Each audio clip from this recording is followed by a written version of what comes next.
Dans la vie, il faut pas être robuste. Ou là, comme un verre ou là, un truc comme ça, robuste. Parce qu'un verre ou là, un truc, quand il tombe, ça casse. Nous, on a oublié comment respirer. Parce qu'on est sédentaire. On est toujours assis. On ne bouge pas. On a oublié comment respirer.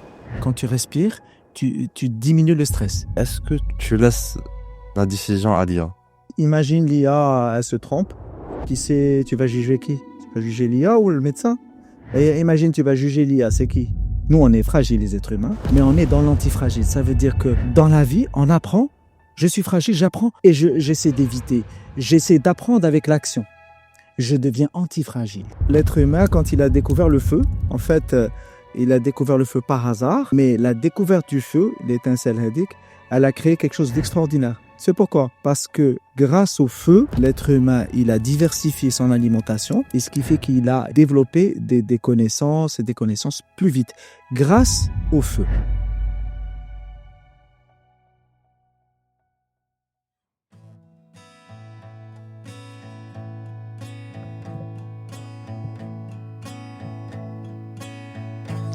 Every breath you take,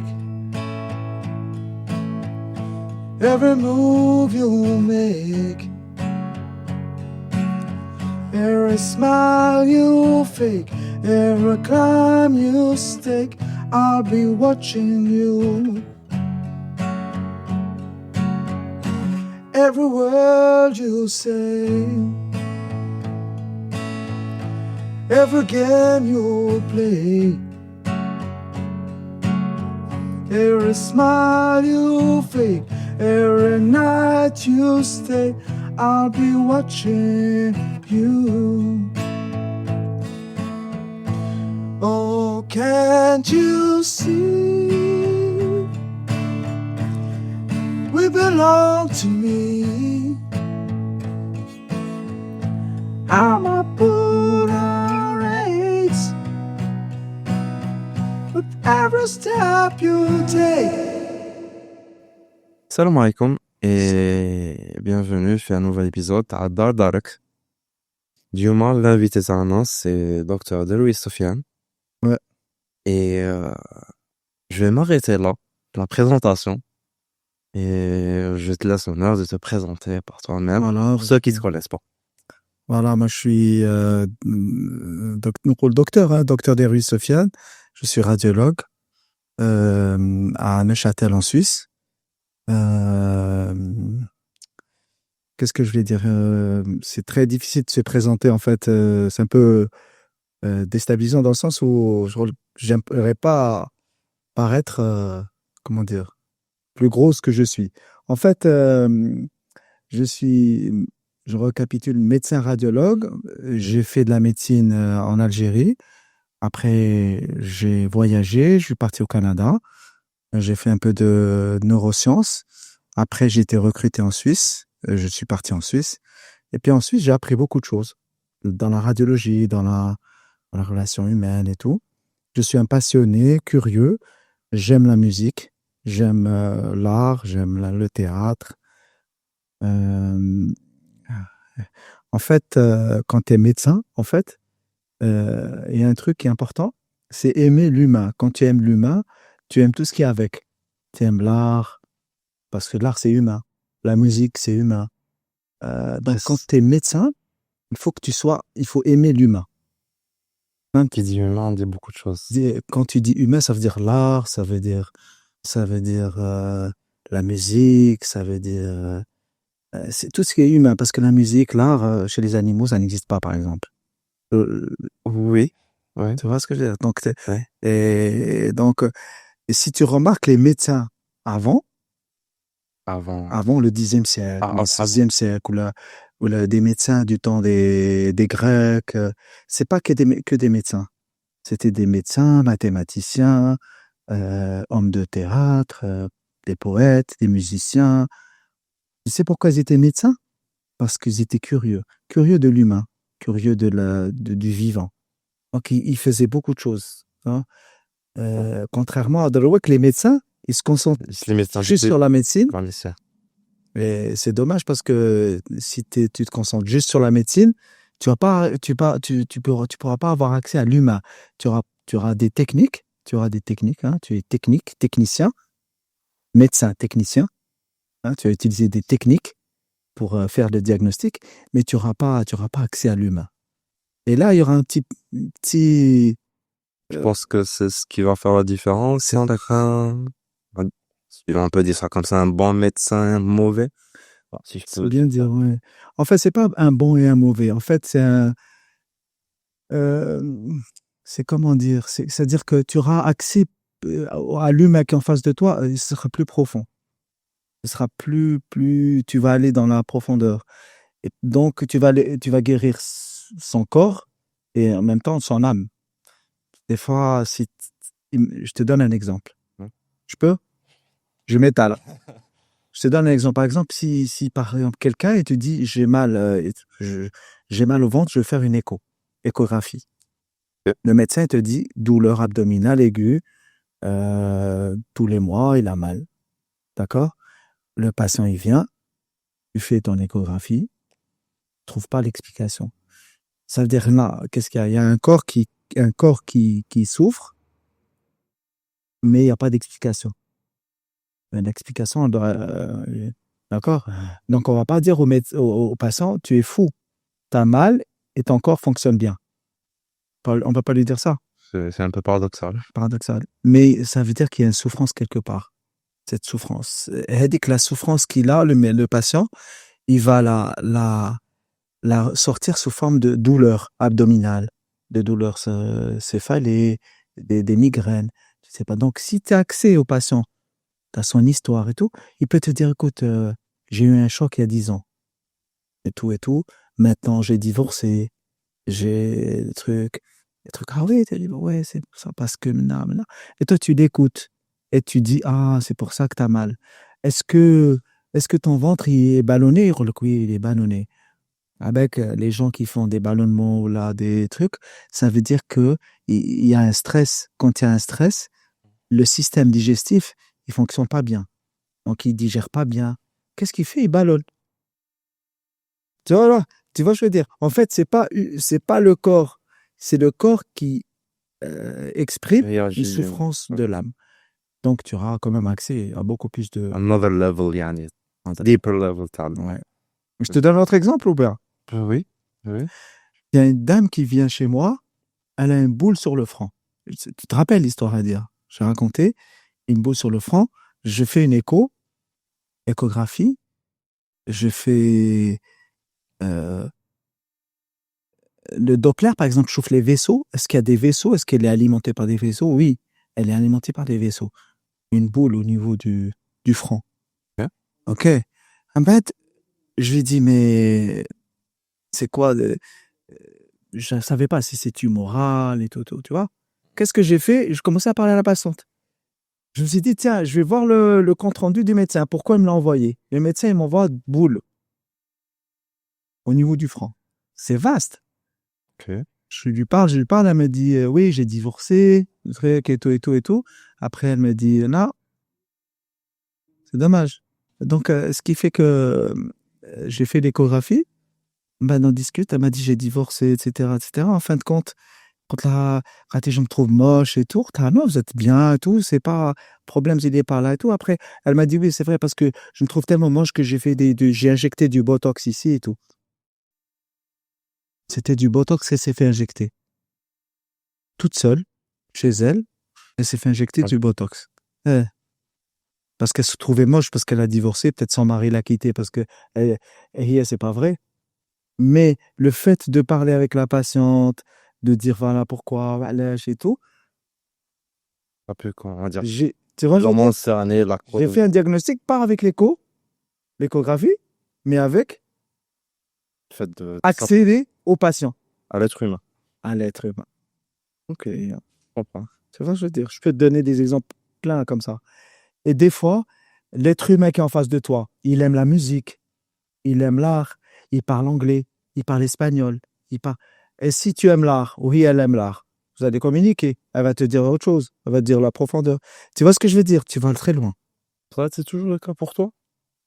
Qu'est-ce? T'intéresser à l'humain, genre, une fois t'as commencé, on va dire, plus ou moins ta carrière en médecine. Ouais. Bon, on démarre les études. C'est vrai. T'as toujours été ta vision, ou bien Ouais, c'est cours une de, bonne question à dire, oui. là, c'est au cours de ton expérience que ça a basculé comme ça. En fait, l'origine, à mon avis, hein, je sais, j'ai fait une auto truc. Moi, j'ai un frère jumeau, Ok. d'accord? Lui, il a des cheveux, moi, j'en ai pas.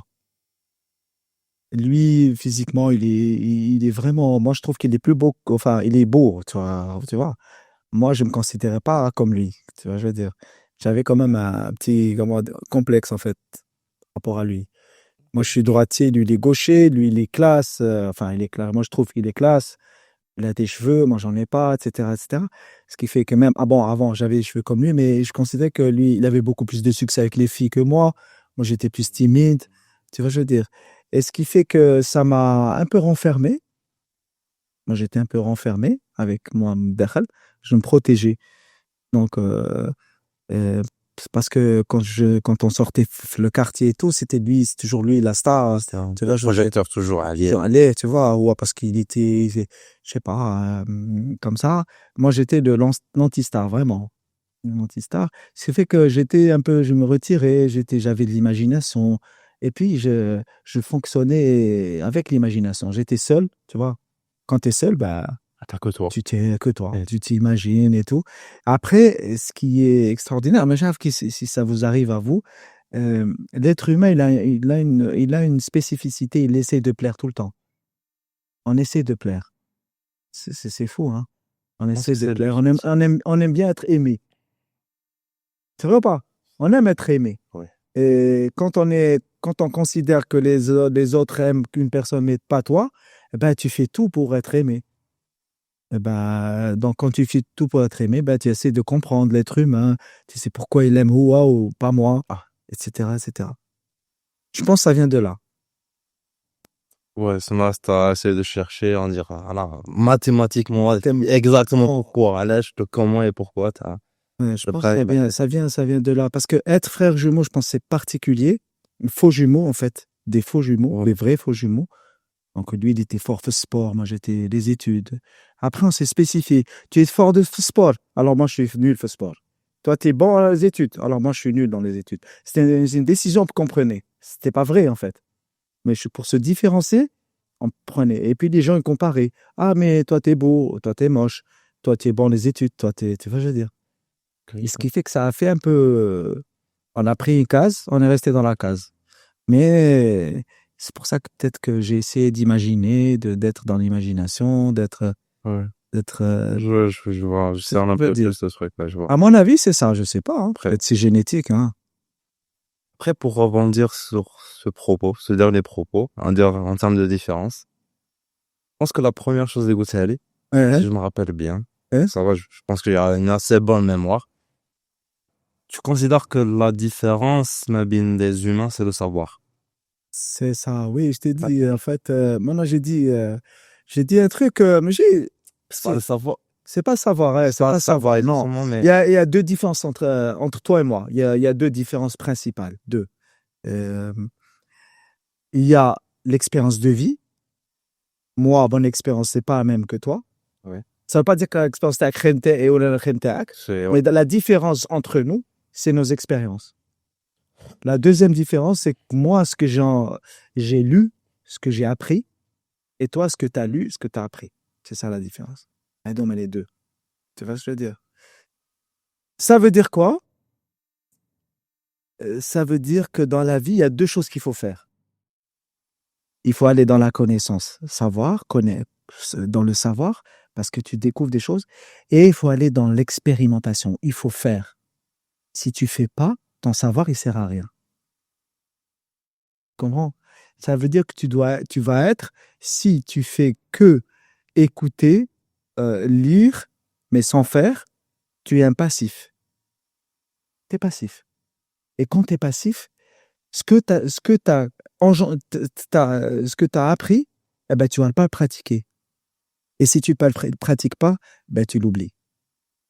Et plus ou moins, c'est ça. Voilà. Et voilà. Donc, c'est pour ça que هذيك النهار قلت لك, par exemple, le livre, je t'en ai parlé, le livre Antifragile, ça veut dire le livre Antifragile, je sais pas si t'en ai parlé. Il y a un livre, ça s'appelle Antifragile. D'accord.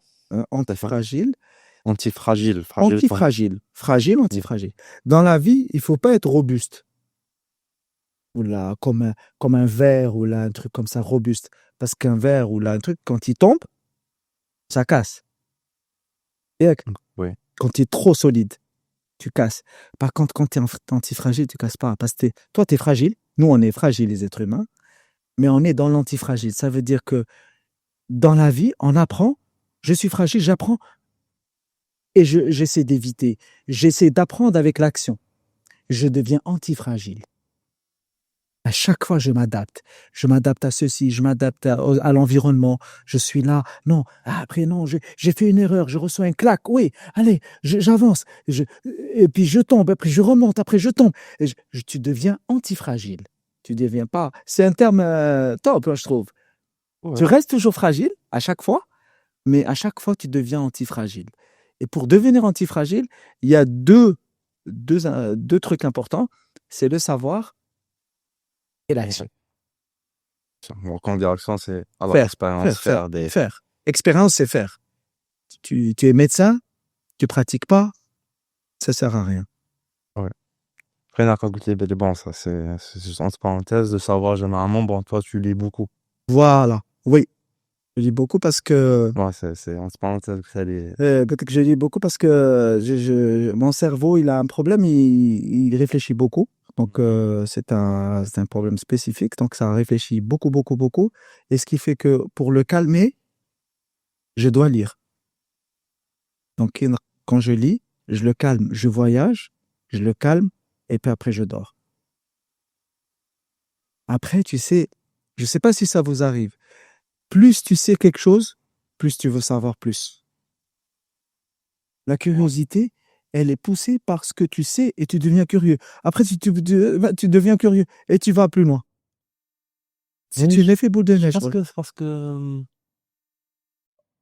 le plus tu sais à la haja, pas par exemple, haja mais tu feras du jeu d'arcade d'un point de vue tu ferais les après quand tu t'attardes tu comprends que c'est plus deep. Exact. Et plus tu rentres, plus tu comprends que bon, il y a beaucoup de choses à apprendre. Ouais. Ah ben, une fois, j'ai donné un cours sur l'imagerie du sein. Ok. Je me suis dit, cette fois-ci, je vais faire original. J'ai présenté, je vais te expliquer. J'ai fait l'imagerie du sein. L'imagerie, c'est une image. Oui. D'accord? Donc, l'image, tu vas interpréter une image parce que l'image, elle est là, tu l'interprètes. Moi, je l'interprète. Après, un autre radiologue, il va l'interpréter. Peut-être qu'on va l'interpréter différemment parce que c'est une interprétation. C'est tout. Tu vois? Tu interprètes une image. L'image, elle est là, elle existe, mais on peut l'interpréter différemment. Pourtant, c'est la même image. Mais bon, mais ça, en radio, enfin, dans la médecine, on peut pas se permettre de choix. C'est Ouais. pas plus ou moins très. Des fois, c'est pas très, non. Par exemple, l'imagerie du sein, des fois, l'interprétation, il y a quelqu'un qui te dit, je pense qu'il y a quelque chose, tu te dis non, je pense qu'il n'y a rien.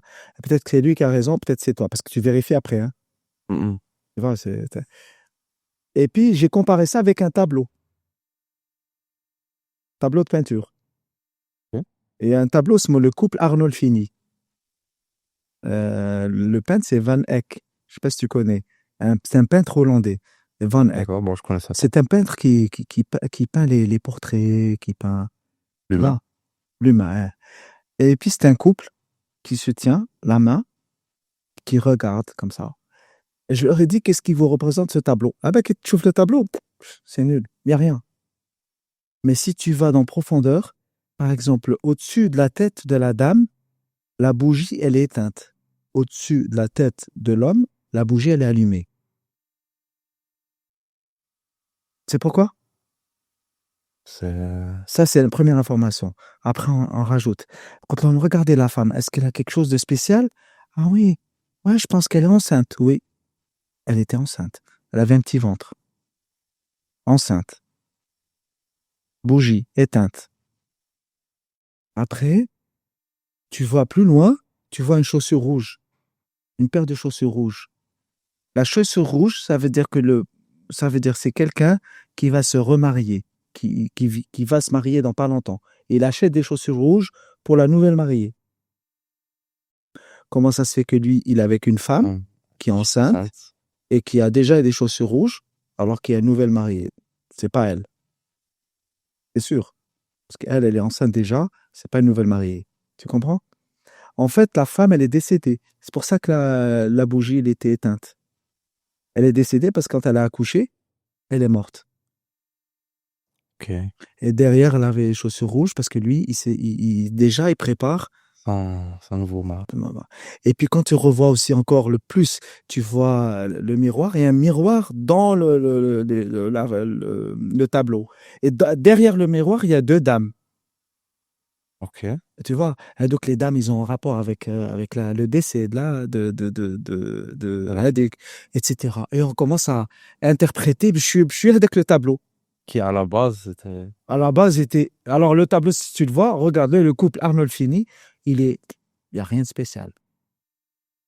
Après, eux, ils se tiennent la main, ils forment un mot M, muerte, la mort. Parce qu'elle est morte. Etc., etc. Le tableau Hadik, alors la mammographie, l'imagerie du sein, par exemple, au début, tu regardes la mammo, tu dis, il n'y a rien. Après, tu dis, ah, il y a des microcalcifs là. Ah oui, les microcalcifs, c'est du calcaire. Les cellules malignes peuvent produire du calcaire. Tu dis, peut-être c'est une cellule maligne qui est en train de produire du calcaire. Après, tu remontes un peu, tu dis, ah, c'est un peu distordu, hein, l'architecture, elle n'est pas normale. Ah oui, il doit y avoir quelque chose ici. Après, tu regardes, ah oui, il y a un ganglion. Tu dis, merde, il y a un ganglion. Il y a quelque chose dans ce sein. Plus tu vois, plus tu découvres. C'est comme le tableau de peinture. Plus on voit, plus on découvre. Plus tu vas. Tu vois, l'art de l'image, j'ai fait le cours comme ça. Donc, j'ai fait l'analyse, j'ai fait une, comment on appelle ça, une parallèle entre l'art, analyser un tableau et analyser une image. Tu vois ce que je veux dire? Donc, les gens, ils ont appris 2 choses en même temps. Tu vois ce que je veux dire? Ils ont appris l'art et l'imagerie du sein. Donc, tu vois que qui marque au début, tu vois quelque chose, c'est rien, mais qui t'a marqué, tu commences à voir des choses. Et c'est ça qui est intéressant, la médecine, l'art et tout. C'est, et en plus, c'est très humain. Hein, c'est vrai, hein? Très, très humain, l'art. C'est l'histoire de l'homme. Actuellement, l'Algérie, on a les peintures rupestres et donc, et tout. Donc, ça représentait l'histoire de l'homme qui fait chasser, qui fait. Pourtant, c'est un homme, c'est des gens qui vendaient pas leur tableau, hein. Juste pour dire qu'on était là. Qu'on était là. Subhanallah, Ils ont décidé de le faire à travers de. c'est ça. C'est vrai. Hana, c'est une archive, ça veut dire dans 2000 ans, ça va être l'archéologie. C'est vrai. Ouais. On va faire partie des. Après, l'aspect, bon, avec tous les médias et tout, l'accès au être un peu moins, enfin, la valeur, en termes de valeur, ou être un peu moins de valeur. Je pense, c'est que Martin de photographe, ce que je suis sur Internet. Ouais. Bon, c'est un photographe sur tout bien, tout ce qu'il faut. Une fois, il a décidé que اليوم اروح غادي يولي يصور بهذوك les appareils photo اللي فيهم pellicule. Ouais. Et fait la pellicule عندك comment dire le droit Palette, à couleur, elle est limitée, la palette de couleurs. pas que la palette mais aussi le nombre. Parce que le téléphone tu mets 64 voilà, le téléphone ça tu peux faire milliards de photos. Et il a remarqué que voilà, plus c'est limité fait les photos, le fait que ما عندهاش l'accès, enfin, il peut pas faire autant de photos qu'il veut. Chaque photo, elle avait plus, enfin, du sens, on va dire. Parce qu'il prenait du temps, parce qu'il savait qu'il n'avait pas le droit. Vraiment. Non, non, mais parce que regarde je sais pas si tu reçois on reçoit tous des messages. Oui. Hein, on reçoit tous des emails. Et des fois, on dit par exemple, maintenant, il faut classer ces emails.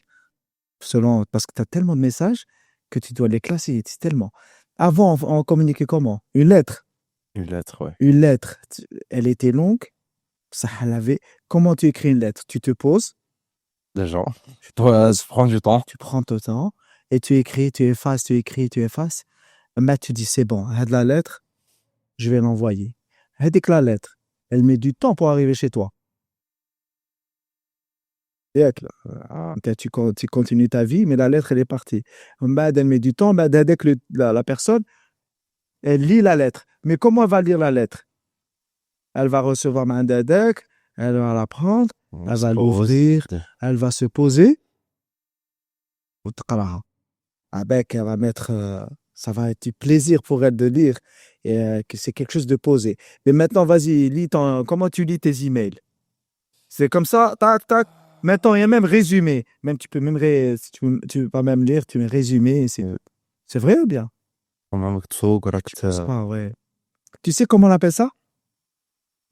Le fast-food technologique. Le fast-food technologique. On est maintenant aujourd'hui, tout ce qu'on fait, beaucoup de choses, c'est du fast-food technologique. Il y a rien, c'est juste du fast-food. Beaucoup, tu consommes, mais il n'y a aucun goût. Comme les fast-food, c'est vrai. Contrairement aux restaurants, ils prennent le temps. Exactement. Fast-food technologique. Très bon. On n'a pas choisi ça, c'est imposé de toute façon. En parlant de ça, je voulais rebondir sur un truc, c'est par rapport à ta profession et la technologie et l'arrivée de l'intelligence artificielle. Ouais. Et voilà, bon, je veux rebondir sur ça. Je pense que vous, les radiologues, vous êtes les premiers concernés, parmi les spécialités les plus concernées par l'arrivée de cette technologie. Bon, est-ce que c'est vrai? Oui, alors c'est un peu vrai. Par exemple, c'est très simple, hein, l'imagerie. Nous, on traite des images. Google, il traite des images. L'IA, la première IA, c'est les images. Les autres médecins, il y a des médecins qui n'ont pas d'image, donc on ne va pas traiter, tu vois. Donc, on est les premiers confrontés à l'IA. Parce que les radiologues, on travaille beaucoup avec l'informatique. Donc, à chaque fois qu'il y a une nouveauté informatique, nous, on est concernés en premier. L'imagerie, parce qu'il n'y a que de l'informatique. Il y a du 0 et du 1. Dans notre métier, 0, 1. Oui. Dans la liste des choses, c'est 0, 1, 0, 1, 0, 1, plein de 0, plein de 1. Donc, quand il y a plein de 0, plein de 1, il y a l'IA, il y a tout ce qui est informatique. Donc, nous, on a été concernés en premier. Après, l'intelligence artificielle, c'est quoi? On a dit, hein, la définition pour ce Zema.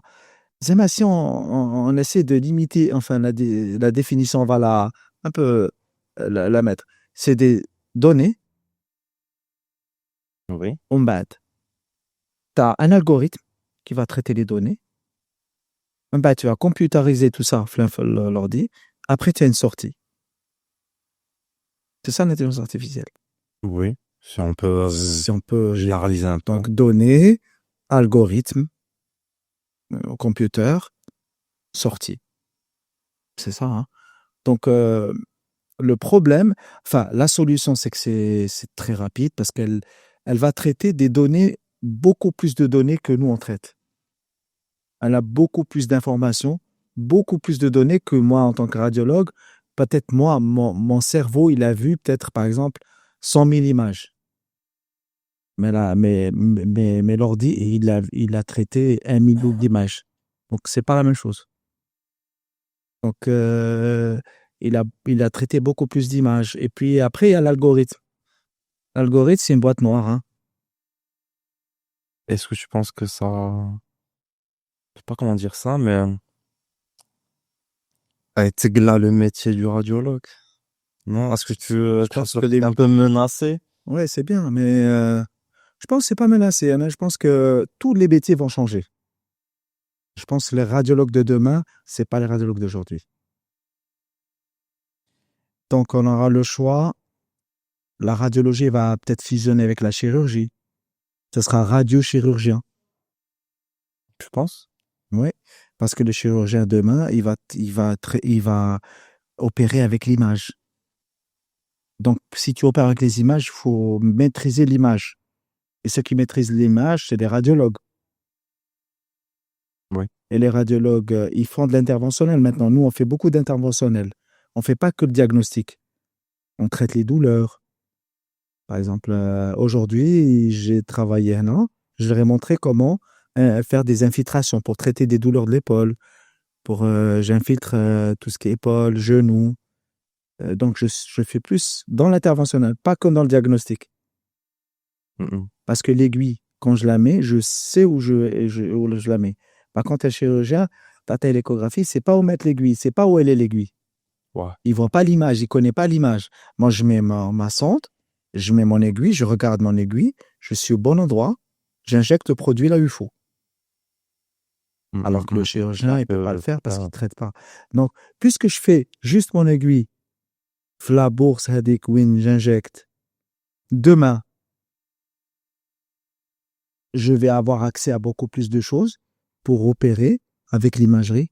Je serai un radio-chirurgien. Ok, ouais. Avec l'intelligence artificielle, donc les métiers vont fusionner. Est-ce que, bon, À mon avis, ça. Hein. de l'expérience d'Irak, que ça t'a déjà arrivé que, voilà, tu t'es dit que, heureusement, il y avait l'intelligence artificielle, mais ça t'a aidé, fait un cas, ouais. C'est très simple. On attaque un truc vraiment concret. Par exemple, je fais dépistage cancer du sein. Je lis, par exemple, 200 mammos par jour. Il y a des jours, je lis 150 mammos, par exemple. 150 mammographies, quand tu les lis, faut être concentré, hein. Tu peux pas être concentré pendant 2 heures, 3 heures, c'est pas possible. Donc, ce qui fait que tu as une baisse. Tu as des baisses. Donc, les baisses, là, tu peux rater. Tu rates des petites lésions, ça, c'est sûr. Par contre, l'IA, non, elle n'a pas de baisse. L'IA, elle te montre tout le temps. C'est constant. Par contre, aujourd'hui, l'IA, elle te montre plein de choses. Mais c'est pas toujours cancer. Donc, il y a beaucoup de faux positifs. C'est-à-dire positif, mais il n'y a rien. Donc, faux positif. C'est-à-dire? Imagine, je regarde une maman, elle te dit, ah, je pense qu'il y a ici quelque chose, ici il y a quelque chose, ici il y a quelque chose. Et? Mais en fin de compte, il n'y a rien. Il n'y a rien en fait. Elle a été entraînée, l'algorithme, de telle façon que quand tu vois quelque chose de blanc, bezef, elle met positif. Et il y a quelque chose de blanc, bezef, tu positif. Et avec blanc, non, il n'y a rien. C'est comme ça l'algorithme. Ouais. Tu veux dire, par exemple, il y a des microclassifications. Les microclassifications, c'est du calcaire. Il est blanc, blanc, blanc, très blanc. Dès que tu vois quelque chose de très blanc, poudreux,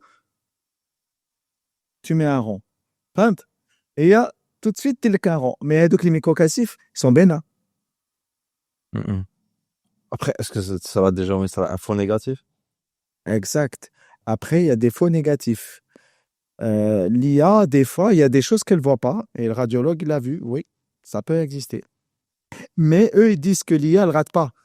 Mais si tu fais tout est positif, bah, tu rates pas. Hein. Même si tu positif beaucoup, tu rates rien. Mais Après, tu vas gérer. Parce que imaginons tu positif beaucoup. Imaginons. Hein. Ça veut dire que les patients, tu vas dire revenez, dire comme l'échographie. Ça va coûter très cher pour la.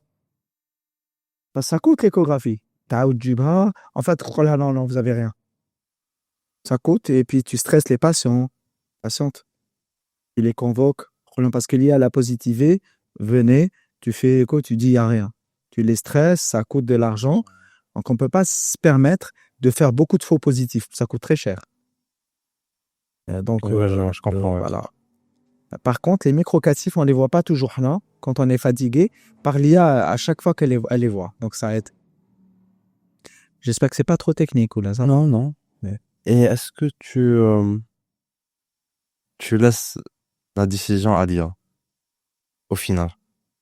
Mais Faire une décision sur la santé de la personne, c'est l'IA qui décide. Ouais. Pour le moment, c'est interdit par la loi. Ah oui, carrément. Ah oui, parce que tu peux pas. Parce que imagine l'IA, elle se trompe. Tu vas juger qui? Tu vas juger l'IA ou le médecin? Et imagine, tu vas juger l'IA, c'est qui? C'est une entité, c'est quoi?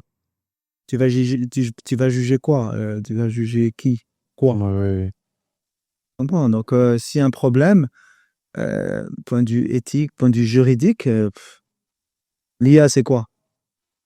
c'est C'est pas une personne, hein. oui, c'est un algorithme. Tu vas pas juger l'algorithme. Tu vois, je veux dire? Oui. C'est ça le problème de l'IA, en fait. Pour le moment, il n'y a pas. Mais je pense dans l'avenir, ça se prépare, hein. Ça se prépare, Win.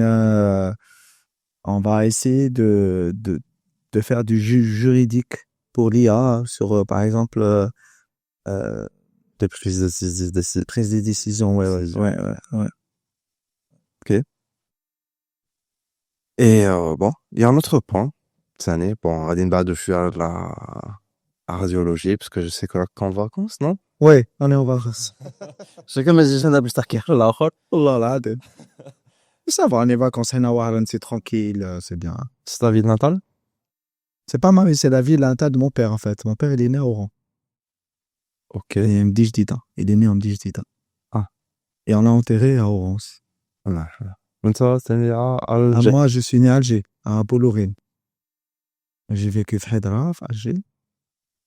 Et puis Oran, toute la famille sont là, donc je viens souvent. Et puis maintenant j'ai Bon, les études تاع قاعد ça non? درتهم في الجزائر من بعد Ouais. j'ai fait une partie à Oran. Ouais. Une petite partie, bah je suis revenu en Alger. Bah je suis parti. Ok. Alors, ce que je voulais dire, c'est toujours une phrase de Boutali qui m'a plus ou moins marqué Ça. lors de notre rencontre. Hein? C'était c'est la flamme. Tu m'avais parlé d'une flamme. Oui. Et Nakara bah, voilà, tu cherchais à créer l'étincelle et t'as fait un parallèle avec l'ancien humain.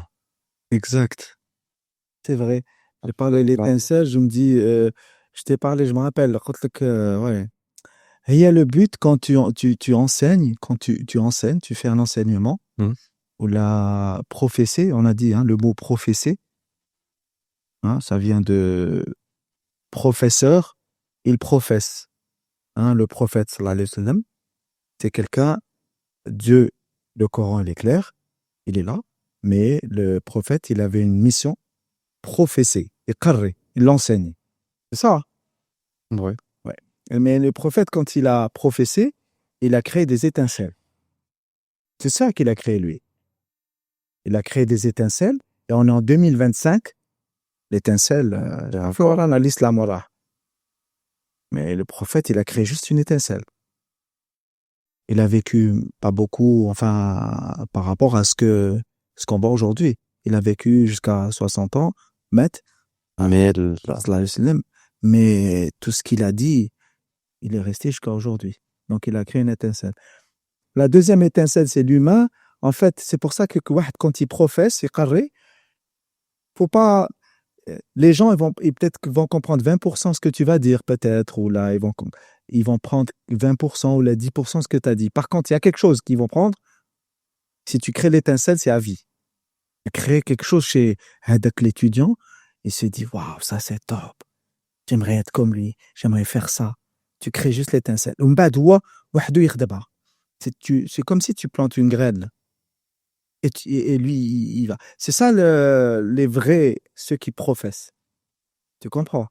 Je t'ai donné l'exemple à l'être humain quand il a découvert le feu. En fait, il a découvert le feu par hasard, mais la découverte du feu, l'étincelle hadique, elle a créé quelque chose d'extraordinaire. C'est pourquoi? Parce que grâce au feu, l'être humain, il a diversifié son alimentation. Il a commencé à manger de la viande plus facilement, beaucoup plus de viande. Donc, son cerveau, il s'est développé 100 fois plus vite. J'ai choisi 100 fois, mais je suis 10 fois, là, mais plus vite. Et ce qui fait qu'il a développé des connaissances et des connaissances plus vite grâce au feu. C'est tout.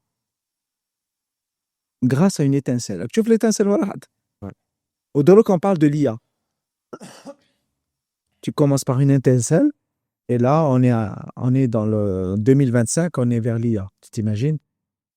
L'étincelle, c'est top quand même. C'est ça. En fait, c'est ça créer l'étincelle, c'est l'autre. Chez l'autre. Après, bon, je pense que c'est un truc relatif selon la personne. Bon, on va généraliser un peu.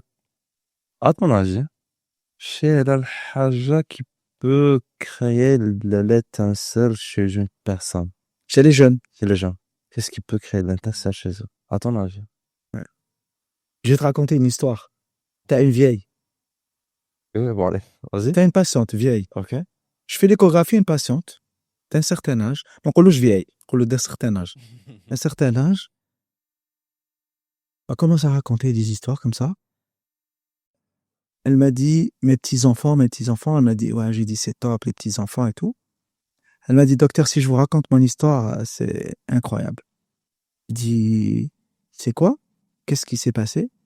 Elle m'a dit, quand j'étais petite, mon père est décédé et ma mère se remariait. J'avais 8 ans. J'ai pris le train avec le nouveau mari de ma maman. Quand elle a pris le train avec le mari de sa maman, dans une cabine qui était fermée, il l'a agressée physiquement. Ok. Un adulte qui agresse un enfant physiquement. Elle n'a pas compris. Parce qu'elle était jeune, elle ne sait pas ce que c'est. Un adulte que je respecte, qui m'agresse, elle n'a pas compris. Au premier temps, elle n'a pas compris. Faut dépasser ça. Elle n'a pas dépassé. Elle rentre à la maison, ça n'a pas terminé. C'est pas terminé. C'est comment c'est et tout. Est-ce qu'il faut dire à la maman? Parce que si tu dis à la maman, le problème c'est que peut-être qu'elle va te dire non, c'est pas vrai. Elle va la punir ou là, je sais pas ce qu'elle imagine. C'est un enfant. Elle a une idée géniale. Elle s'est dit, je vais aller voir le médecin. Je vais faire semblant d'être malade. Elle a fait semblant d'être malade. Il l'a emmenée chez le médecin. Comme elle avait 8-9 ans, avec peut-être les menstruations commencent, ou là, tu vois, elle s'est dit, je vais lui dire un truc, voilà, c'est intime, est-ce que les parents peuvent sortir, je veux parler qu'avec le médecin. Comme ça, les parents sont out. Et le médecin, il l'a vu déjà. Quand il parlait avec elle, il a dit à ses parents à côté, vous sortez, je vais parler avec la petite. Il lui a dit, raconte-moi, que j'ai peur. J'ai peur de raconter, il y a quelque chose qui m'arrive, je comprends pas. Voilà, c'est quoi ça? Patelot, voilà, il y a le mari de ma mère qui m'agresse. Voilà. Ouais. Et là, ma fille, ne t'en fais plus. Moi, je m'en occupe. Je vais m'en occuper à ma façon. Par contre, il y a une chose que je dois te dire. Tous les hommes ne sont pas comme ça. On continue l'histoire. Lui, il a parlé avec le monsieur sans la maman. Sans la maman de la fille. Il a dit, écoutez, moi je suis médecin, je suis très respecté dans le village. C'est très très grave ce que vous faites. Choisissez. Soit vous arrêtez et la fille, je la suis chaque semaine. Je dis bien, chaque semaine, vous reprenez votre vie normale. D'accord? Parce que dès que le Wartin, c'est un adrek à la 1940, 1930. C'est pas drogue. Vous reprenez votre vie de village tranquille. Le couple, il est protégé. La fille, elle est protégée. On va pas nous faire l'affaire. On va faire un contrat, tu vois. C'est pas qui m'a drogue, tafdah l'affaire, la famille, elle est déchirée, la maman, elle prend de la drogue, la fille, elle se retrouve. Donc, c'est pas réglé, en fait. Tu crées un autre problème. Le médecin, non, il a fait autre chose. Tu vois. Elle m'a dit cette phrase, c'est comme une étincelle. Quand il m'a dit que tous les hommes ne sont pas comme ça m'a sauvé. J'ai pu me marier, faire confiance à un homme, et maintenant j'ai des petits-enfants. Ça veut dire quoi? Donc les petits-enfants, ils vont avoir des enfants. Ou donc les enfants, ils vont avoir des enfants. Ou donc les enfants. Donc le médecin, grâce à lui, il y a toute une génération de personnes qui vont arriver dans ce monde. Juste une phrase. Au bon moment. Tous les hommes ne sont pas comme ça. تشوف les médecins, l'étincelle, وين راحت. Elle m'a dit, sans lui, j'aurais jamais eu de petits-enfants. Mais قالش les enfants, قالت les petits-enfants. شفت المعنى وراهي. Voilà les trucs qui te, tu vois, je veux dire, tu sauves des vies, mais d'une façon, mais ماشي des vies, tu sauves des générations, des générations. Et une question un peu contradictoire. Qu'est-ce qui peut éteindre l'étincelle, à ton avis, chez une personne? Ah oui, مليحة Parce que l'allumer, bon, c'est pas évident, mais qu'est-ce qui fait que peut s'éteindre?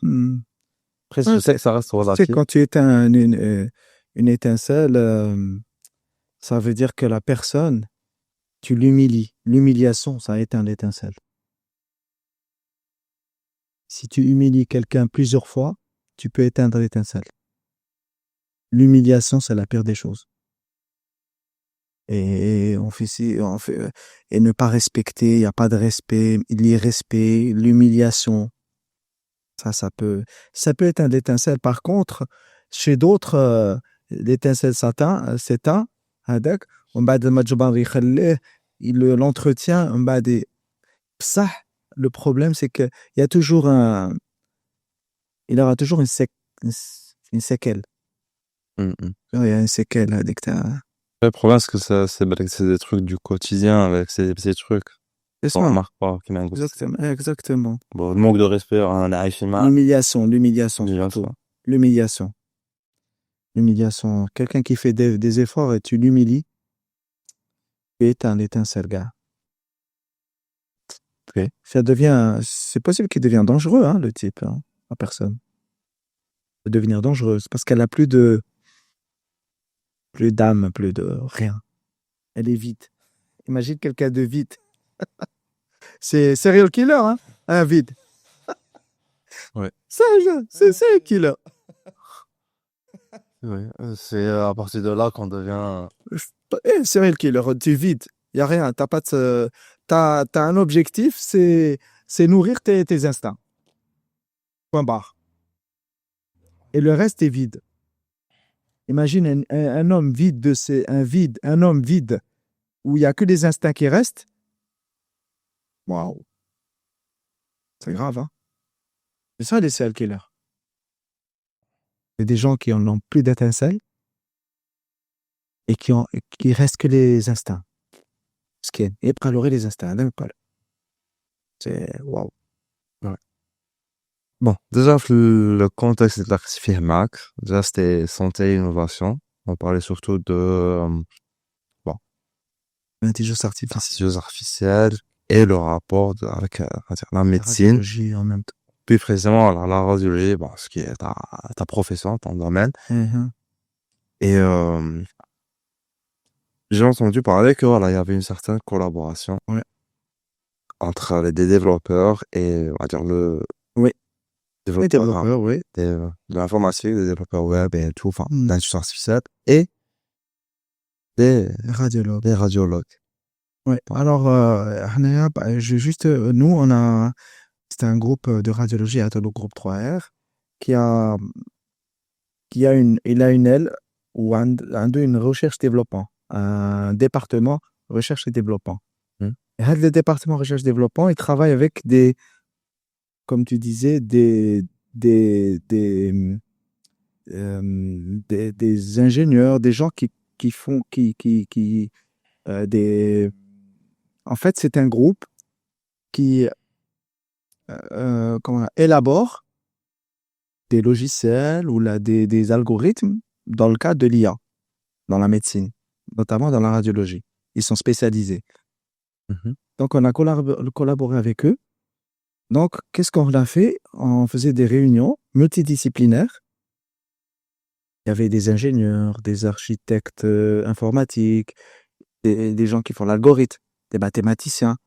il y avait des médecins, et il y avait des gens qui s'occupent de l'image, euh, techniciens. Il y avait donc on était un groupe comme ça, un groupe, et pour euh, se réunir et voir comment on va élaborer cette IA Qui peut permettre. qui est, qui est dans le domaine de l'IRM mammaire. L'IRM mammaire, c'est une modalité de la radiologie, qui est par exemple le sein, qui est la mammographie, qu'on utilise des rayons X, Hmm. l'échographie, on utilise des ultrasons, et l'IRM, on utilise électromagnétique, le magnétique. Chaque modalité, elle apporte un truc en plus. La mammographie, ça apporte un truc, l'échographie, ça apporte autre chose, et l'IRM, ça apporte encore autre chose. Et dans chaque modalité, maintenant, on essaie d'installer une IA qui aide au diagnostic. La mammo, c'est fait. L'échographie, c'est en train d'être fait. Et l'IRM mammaire aussi, c'est en train d'être. Il y a des gens qui font la même chose que nous. Tu vois que. Voilà. Hmm. Donc, احنا نخدموا هذا السيستم هذا IA, l'IRM mammaire du sein, l'IRM du sein, pour voir les tumeurs, comment ils sont. Le but, c'est quoi?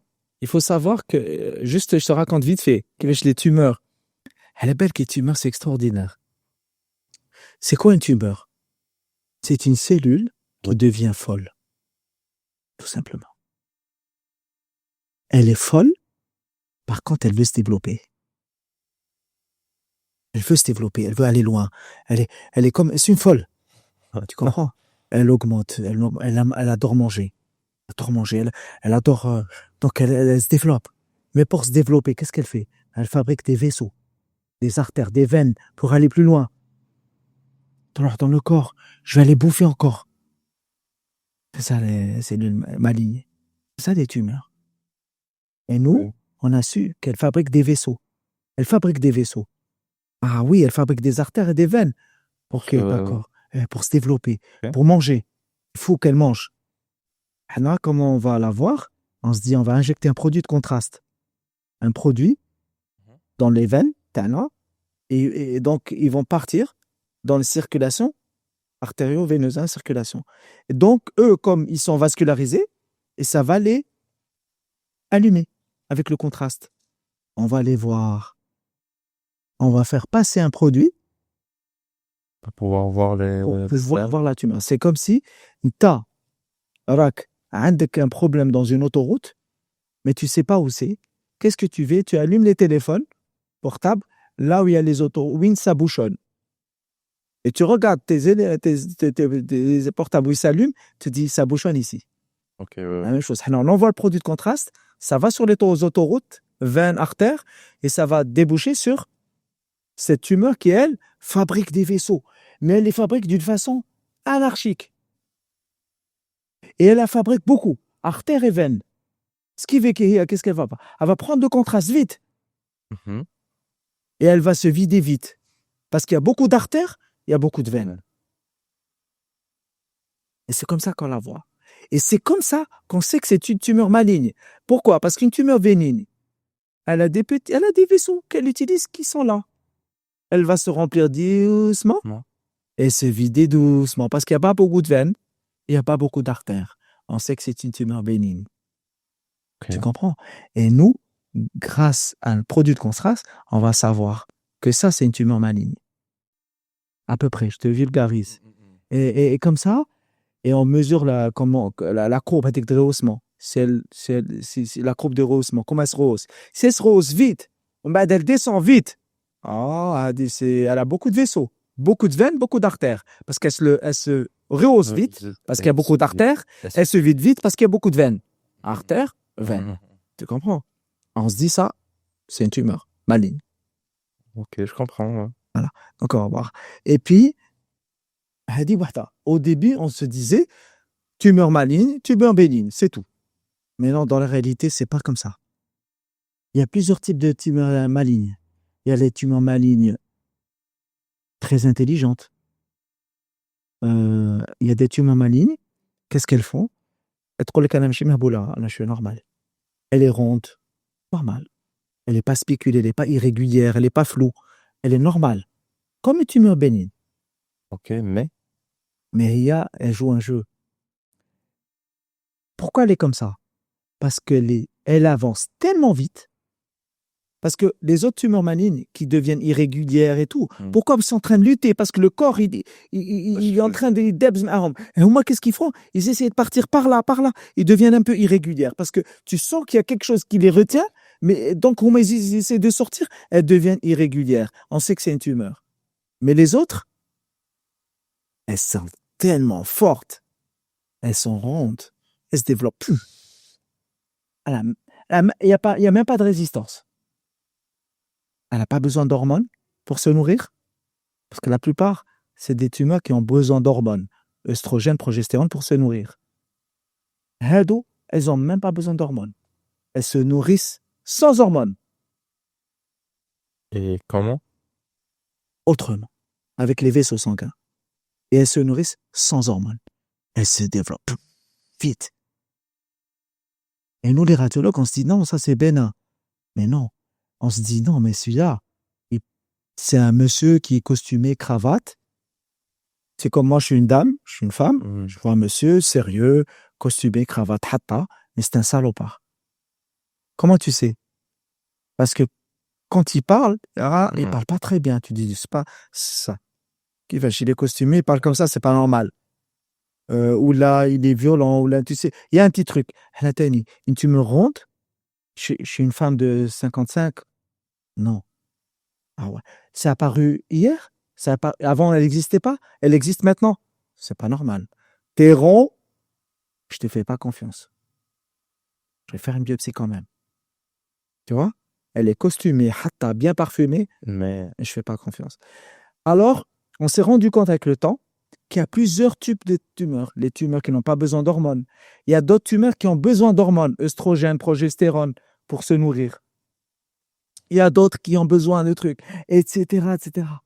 On a découvert un panel de tumeurs. Chacune, elle a sa spécificité. Ça veut dire quoi? Chaque tumeur va être traitée différemment, pas de la même manière. Chacun, tu utilises la chirurgie, la radiothérapie, ça suffit.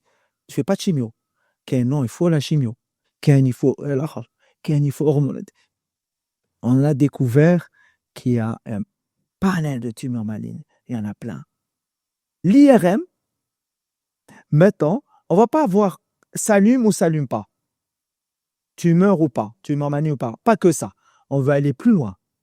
On veut, grâce à la façon comment la tumeur elle s'allume, on se fout que le type luminal A, hadi تحب les œstrogènes, hadi تحب les progestérone, avant qu'on fasse l'histologie. Tu vois, Warana? On appelle ça le radiomix. Ça veut dire qu'on va faire presque de l'histologie sans, juste avec l'IRM. Donc, le diagnostic sera plus précis, donc ça sera plus personnalisé et ça sera plus rapide, etc., etc. Voilà, l'IA, elle va nous aider dans ça. L'histoire des tumeurs, c'est incroyable. Et voilà comment c'est plus ou moins, on va dire.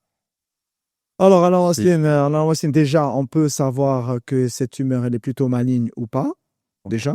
De voir... il y a d'autres lésions, sont les lobulaires, des cancers lobulaires. Tu sais, des cancers, ils sont pas, bon, on va pas dire très dangereux, mais c'est des serpents. Ils vont doucement, comme ça.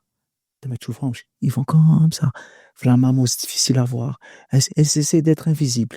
Laisse-moi me développer tranquille. Voilà. Le dos. Ouais. Le dos. Et après, c'est l'iceberg.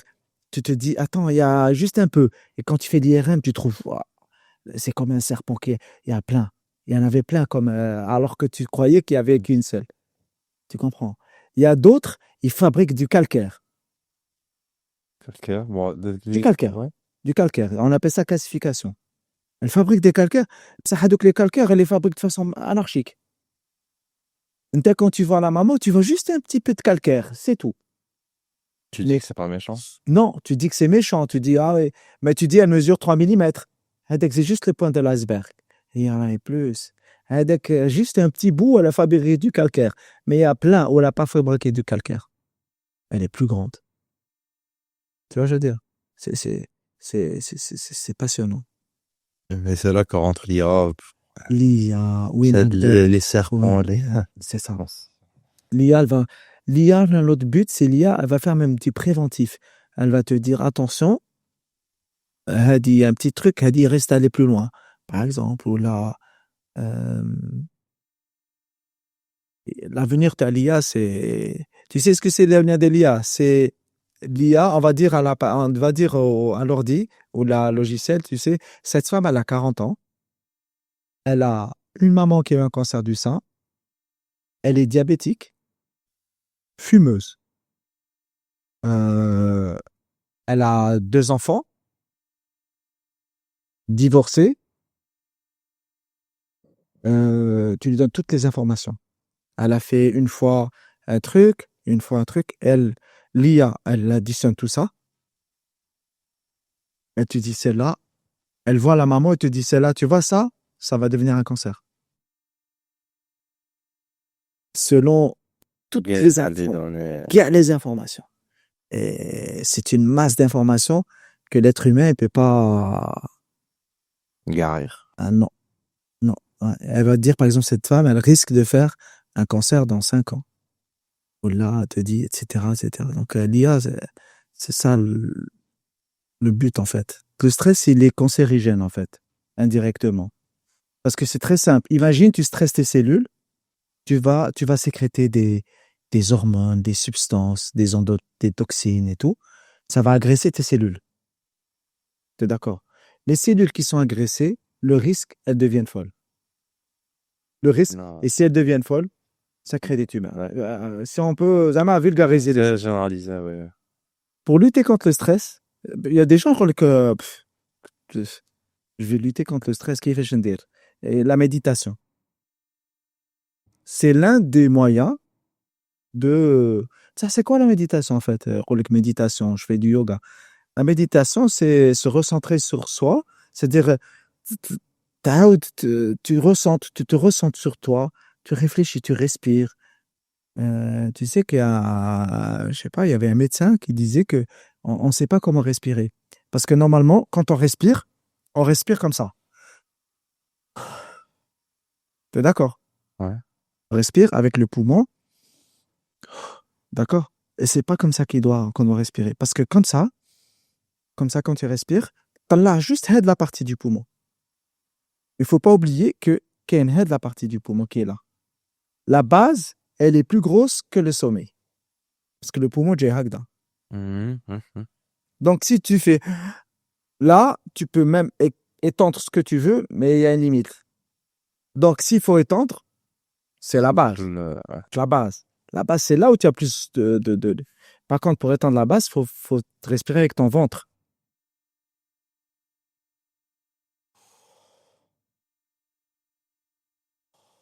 Pour augmenter l'oxygène dans ton poumon. Nous, on a oublié comment respirer. Parce qu'on est sédentaire. On est toujours assis. On ne bouge pas. On a oublié comment respirer. Et la respiration, quand tu respires, tu diminues le stress. Pourquoi? Parce que tu oxygènes beaucoup plus. Ouais. Tu oxygènes beaucoup plus. Si tu oxygènes beaucoup plus, tu stresses, les cellules sont moins stressées. Tu vois, la respiration. Si on parle de la religion, l'islam, as-salat. On a 5 jours, 5 fois par jour.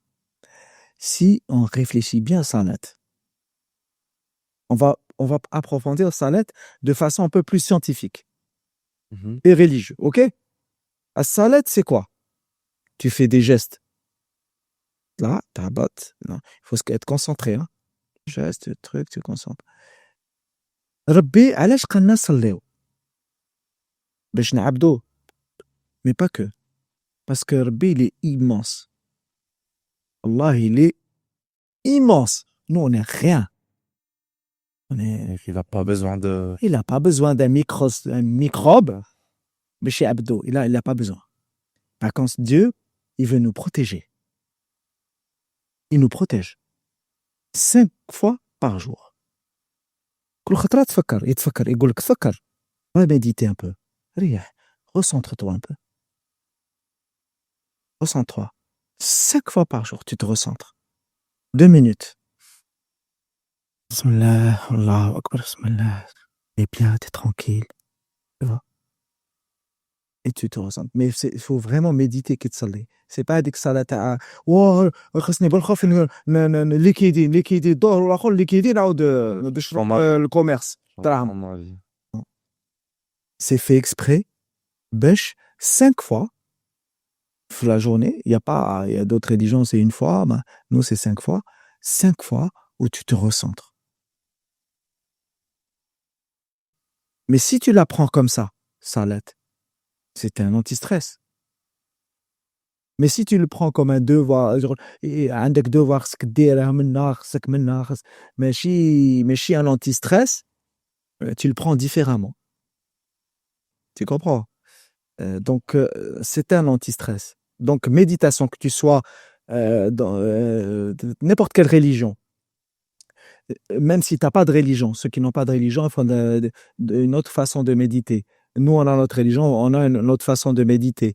Le christianisme, ils ont leur façon de méditer. Les judaïsmes, la même chose, ils ont leur façon. Donc, utilisons notre façon, chacun dans notre religion ou chacun dans nos pas de religion, pour déstresser. Parce que le stress, c'est un facteur de risque. Facteur de risque de tout, maladie cardiovasculaire, tumorale, etc. Donc, il y a la méditation, recentrer sur soi et tout. Donc, si on reprend tout, on reprend des zones bleues. Ouais. À jeun. Ça te fait rappeler quelque chose? Être à jeun, c'est bien pour le corps humain. Ça te fait rappeler quelque chose ou pas? Ça. À 100. Ouais. Quand tu partages, tu donnes aux autres, ça te fait du bien. Ça te fait rappeler quelque chose? Zakat. Sadaqa. Hein? Plus tu partages, plus tu es heureux. Ok? La méditation, ça te parle? Les prières qu'on a. Voilà. Et puis, après, ça reste l'exercice physique, s'entretenir son corps, tu vois? Et puis, l'alimentation. ربي خلق وفرق. Imagine خلق des plantes, خلق لنا des fruits, des légumes. حنا اش نديرو ناكلو غير العجين. Alors que pas que des fruits et des légumes, on a oublié هادو صوالح. Non? Si t'as donné tout ça, ben profite. C'est ça qui va te faire du bien. C'est un anti-cancer. Plus ton assiette elle est colorée, فيها les couleurs, plus tu sais que tu manges bien. Imagine tu manges une pizza, il y a 2 couleurs, blanc et rouge. Tu manges spaghetti, blanc et rouge. Tu prends du riz avec quelque chose, blanc et rouge. Tu prends, n'importe. Sandwich, blanc, peut-être il y a des couleurs un peu. Hein? Ouais. Voilà. Par contre, si tu prends par exemple un plat, fait chou-fleur, fait le hummus, fait l'achor, fait les trucs, c'est hyper coloré.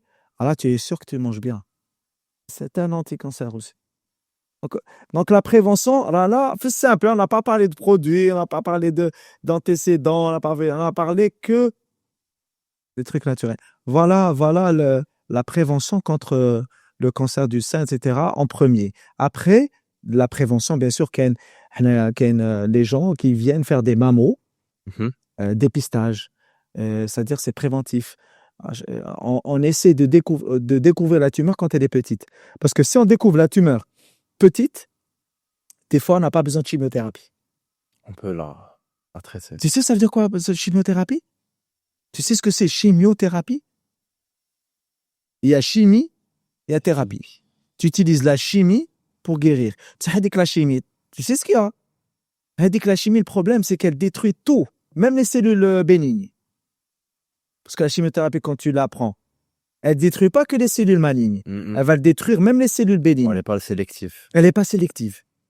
C'est pour ça qu'il y a des chutes de cheveux, il y a des trucs. Parce qu'elle n'est pas du tout sélective. Elle est de plus en plus sélective, mais elle est moins sélective. Tu comprends? Donc, si tu évites une femme, la chute de cheveux, et chimie, beaucoup de chimie, et tu augmentes sa durée, enfin, elle va vivre plus longtemps, sans maladie. C'est top, hein? C'est ça, découvrir tout. Mais découvrir trop, ça veut dire que la femme va faire la mammo sans qu'elle soit malade. Hein. Deuxièmement, il faut que les médecins soient formés pour qu'ils voient la petite chose. Parce que moi, je vois beaucoup de gens, je fais la prévention, mais mes chefs, ils disent la tumeur. Donc, ça sert à rien que la femme fasse la prévention et derrière, le médecin n'est pas formé. D'accord? Donc, il y a deux. Il faut former les médecins. Déjà. Bien, pour qu'ils voient les petites tumeurs. Et former les patients pour qu'ils aillent faire la mammo avant que ça soit trop tard. Ce que je veux dire, c'est est-ce que déjà, tu as des cas, enfin, des personnes qui n'osent pas faire le dépistage par peur, par stress. Justement, il y a ceux qui n'osent pas, c'est en fait plus toi et Ness, plus ils osent. Parce que quand tu vas vers la prévention, ils savent quels sont les dangers, ils comprennent pourquoi. C'est plus facile pour elle d'aller faire la truc. Mais si tu lui expliques pas, elle a plein de fausses informations. Par exemple, la mammo, elle entraîne le cancer. Avec la mammographie, ça fait très très mal parce que ça m'écrase le sein. Mais ils savent pas que, par exemple, quand on écrase le sein, on diminue l'épaisseur du sein, pour diminuer les rayons X. C'est tout. Et pour voir mieux, mais surtout pour diminuer les rayons X. Elle aura un petit peu mal, mais on va la protéger, on va lui mettre moins de rayons X. Parce que plus le sein, il est comme ça, on l'aplatit pas, plus des rayons X il faut pour pénétrer. Tu comprends? C'est pour ça qu'on aplatit le sein. Ah ouais. Et la femme, quand elle sait que si on écrase son sein, c'est bien pour elle. C'est vrai qu'elle aura moins mal, mais elle aura moins de rayons X. Parce qu'il faut moins de rayons X pour pénétrer le sein qui est fin. Si on lui explique ça aux femmes, ils vont faire la main. On va faire beaucoup. Donc, il y a la prévention, c'est informer. Informer, plus ce qu'on fait, ce que tu as la question TAC, c'est pour informer les dames pour qu'ils aient pas peur. Ça fait partie. Ce podcast peut-être, ça fait partie pour expliquer aux dames qu'il n'y a pas de souci. On écrase le sein pour moins de rayons X. Et puis, plus on voit les tumeurs plus tôt, plus elle a une chance de ne pas faire la chimiothérapie. D'accord? Pas de chimiothérapie, guérison complète. Et on va pas charcuter son sein. Charcuter son sein, ça veut dire quoi? Elle aura une petite tumérectomie. On enlève juste une petite partie où il y a la tumeur. Par exemple, moi, des fois, je découvre des tumeurs de 3 mm. Imagine 3 mm, ce que c'est? Tout petit. Ouais. Imagine, tu enlèves un petit truc ici de 3 mm. Est-ce que ça va se voir? On le sait? Ça se voit pas. C'est 3 mm. Donc, on va préserver la féminité de la femme. Elle aura un sein féminin. Si un sein tordu, elle va peut-être plus être une femme comme elle l'imagine. Exact. Donc, tumérectomie, enlever un peu. Le sein, il est correct, il est intact. Pas de chimiothérapie, c'est-à-dire pas de chute de cheveux, parce que la femme, le problème, c'est chute de cheveux. Une femme, les seins sont couverts, on ne les voit pas. Les cheveux, bon, on les voit un peu, sauf les hijab. Les hijab, on le voit, cheveux. Une femme qui n'a pas de cheveux, elle n'a pas de féminité. C'est pire que le sein, parce que le sein est caché. Enfin, les cheveux, en général, des fois, ils ne sont pas cachés. Donc, si on ne voit pas de cheveux sur une femme, c'est qu'elle est malade et elle ne se sent pas femme. Donc, la chimiothérapie, quand même, c'est quelque chose. Ce qui fait que si tu évites la chimiothérapie, tu fais une petite tumérectomie, donc elle est toujours femme, dans les deux côtés, sein et cheveux.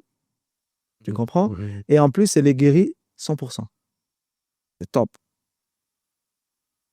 Voilà. Donc, c'est ça sert à quoi la prévention? Par contre, il faut un système derrière. Il faut qu'il y ait des médecins qui sont formés, des médecins qui sont spécialisés. C'est mieux, parce que les médecins qui sont spécialisés, ils font moins d'erreurs que ceux qui ne sont pas spécialisés. Un médecin, il ne peut pas ne pas faire d'erreurs. Ouais, mais plus il est expert, il fait moins d'erreurs. Et moins d'erreurs il fait, plus il sauve. Donc, la prévention, ça sert. Ça sert. Donc, former les patients, les gens, comment allège la mammographie, mettre à fauche, que si on découvre tôt, et former les médecins.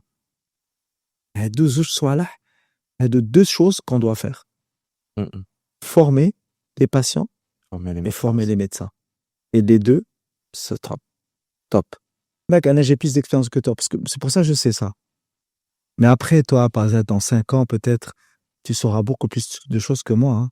Tu auras une expérience, tu vas peut-être voyager, tu vas... Ouais, peut-être. Tu es sûr.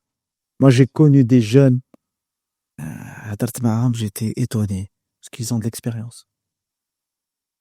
Top, ça. Allez, jusqu'au bout. Jusqu'au bout. Comment tu... On va dire, écrire cette phrase, aller jusqu'au bout. Ah, ouais, mdaha. Comment que tu la vois? Est-ce que c'est la façon de vivre? Ouais. En fait, c'est vrai que je te donne mon exemple. J'aurais jamais imaginé de ma vie vivre en Suisse. J'aurais jamais imaginé. Je suis parti jusqu'au bout. J'avais un objectif. Il y avait des obstacles. Et chaque obstacle, il t'apprend. Et puis, je vais te raconter un truc. Zama extra. J'ai fait radiologie, de service civil. Fi Illizi. Illizi Janet. Donc, je suis parti au Canada, où il est spécialement pour le service civil. Raht Illizi Janet. Donc, moins 30, plus 30, plus 60. Hein? 50, allez. Qui rahtema, j'ai fait mon service civil. Je suis revenu ici, à Alger. Entre-temps, je travaillais en TOEFL privé, à Radio Scanner. Bilama que je reparte en Montréal. Il y a un ami qui m'appelle. Il me dit, tu sais, j'ai ma grand-mère, elle est malade. Est-ce que tu peux lui faire un scanner, Trombera et tout, s'il te plaît? C'est normal. C'est un ami. Jet sa grand-mère, de la scanner. Maintenant, je me suis occupé d'elle. Top. Tu vois? Après, j'ai totalement oublié. Je suis parti au Canada. J'ai oublié tu vois, je veux dire. Je suis parti au Canada. Euh, 6 mois après, je reçois un message. Salut Sofiane. Asma, j'aimerais bien te recontacter pour te remercier au moins pour ma grand-mère.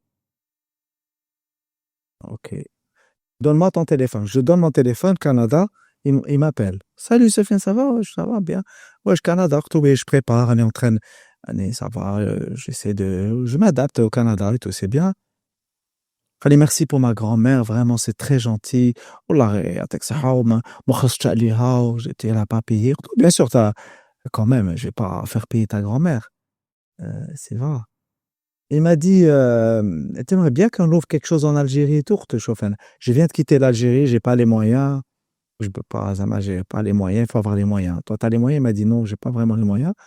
Tom Sarta, t'es où? Allez, moi, je suis en Suisse. Ah ouais? Allez, justement. Antoine, tu me dis, viens en Suisse? Oui, je viens en Suisse, mais repartir en Algérie alors que j'ai pas les moyens, non. Il m'a dit, justement, on a besoin de radiologues en Suisse. On a besoin d'un radiologue. Tu viens? Bien sûr. Je viens, même si c'est un jour, je viens. Parce que Canada, c'est trop loin. Allez, 2 minutes. Il a vu avec le chef de service. Voilà, j'ai un ami qui est au Canada, radiologue et tout. Quand que je le prends, maintenant. Est-ce qu'il m'a envoyé son CV? J'ai envoyé mon CV. Quand c'est bon, le CV il est bon. Dis-lui qu'il vient en juillet. J'ai signé le contrat, j'étais à Montréal, ma chef né, ma taraf né, mais rien du tout. J'ai signé le contrat, je me suis retrouvé en Suisse. Je crois là, partagé. Ouais. Ah, del khair. Tout d'un coup, eh ben, c'est grâce à Al Khair que je suis en Suisse. T'imagines ça? La dernière histoire a dit. La première fois, je pars au Canada. Radiologue, je pars au Canada, mais je suis ni radiologue, je suis rien. Ok, je vais dans un parc avec mon fils. Je joue avec mon fils. Il y a un type qui vient. Bonjour monsieur. Bonjour. Ça va? Oui, je dis ouais, ça va. Il m'a dit vous êtes d'où? J'ai dit je suis algérien. Ah ouais, il m'a dit c'est bien, Algérie, c'est où? J'ai dit c'est l'Afrique du Nord, etc., etc. Il m'a dit vous faites quoi? Il m'a dit je suis radiologue. Ah ouais, c'est top, c'est bien qu'on reçoit des gens comme vous et tout, c'est gentil et tout. Et j'ai dit vous faites quoi? Il m'a dit moi je suis pasteur, chrétien, pasteur. Alors tout c'est bien, c'est fantastique. Rappelez-vous, vous êtes un médecin, vous guérissez le corps et moi j'ai guéri l'âme. Alors tout c'est exactement ça. C'est top. On commence à discuter. Il m'a dit écoutez, vendredi prochain, je fais une fête. Mhm. Je vais faire à manger et je vous invite. J'ai dit à ma femme, Khatli, hors de question. Khatli Redous des pasteurs, tu vas devenir chrétien, qui font. Quoi, quand même, je me connais, elle a quelqu'un, il m'a invité, j'y vais. Elle n'est pas venue. Et elle n'est pas venue. Je suis parti tout seul. Mhm. Je mange, je vais pour manger spaghetti bolognaise. Pas être trop avec bolognaise, hein, je mange pas, c'est de la viande de. Ah, j'ai oublié, Khalid, c'est viande de porc. Ah, je m'excuse et tout, j'ai oublié le truc avec fromage avec.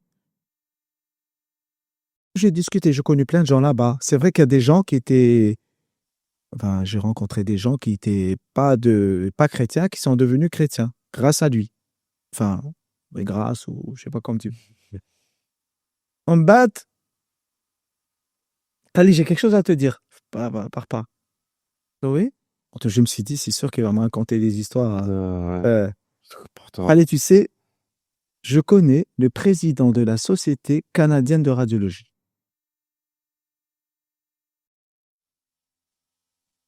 Et je vais lui dire de t'aider pour le Canada. Est-ce que ça te va? Je dis, bien sûr. Eh ben, grâce à l'invitation, j'ai dit oui. Ben, j'ai été aidé par le président de la Société canadienne de radiologie. Et j'ai pu aller plus loin. Là, pour dire, C'est top, hein? là, pour dire qu'il faut aller jusqu'au bout. Voilà ce que je veux dire. Faut aller jusqu'au bout. Et on est arrivé au bout de notre. Donc, j'ai terminé par le Canadien. C'est un Québécois jusqu'au bout. Je sais quand il sort le Québec. Eh ben, on est arrivé jusqu'au bout. Jusqu'au bout, merci. Bien sûr, ben, merci. Avec ça, Ça m'a fait plaisir. Voilà. Et à très bientôt. À bientôt, Charles. À bientôt, à bientôt.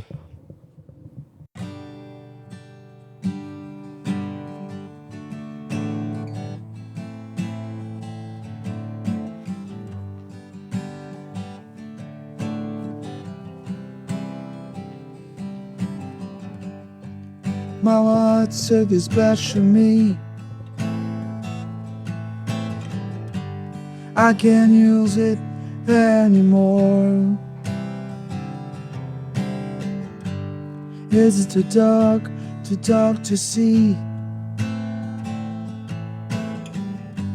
Feel like I'm knocking on heaven's door.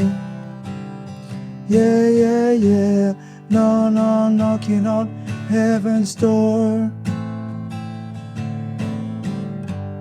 No, I'm knocking on heaven's door.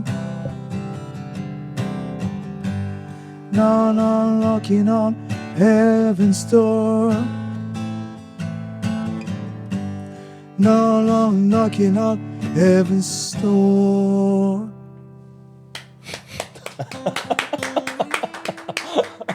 Eh bien, ça ne va pas.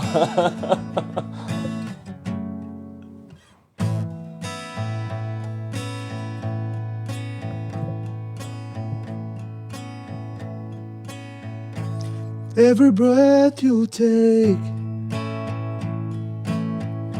every move you make, every smile you fake, every climb you stake, I'll be watching you. Every word you say, every game you play, every smile you fake, every night you stay, I'll be watching you. Oh, can't you see? We belong to me. I'ma put our rates with every step you take, every move you make, every breath you take, every move you make, every bond you break. I'll be watching you. I'll be watching you. I'll be watching you. I'll be watching you. I'll be watching you.